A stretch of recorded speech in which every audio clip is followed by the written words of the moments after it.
مشعل في الوفا كان في أطفه لليتامى ضيفا مصطفى منبع للصفا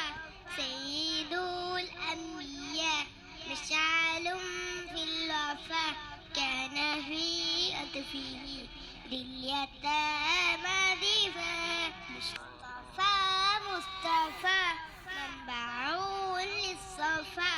سيد الأنبياء مشعل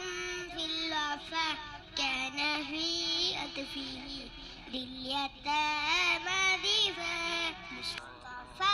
مصطفى منبع للصفا سيد الأنبياء مشعل في الوفا كان في أطفه لليتامى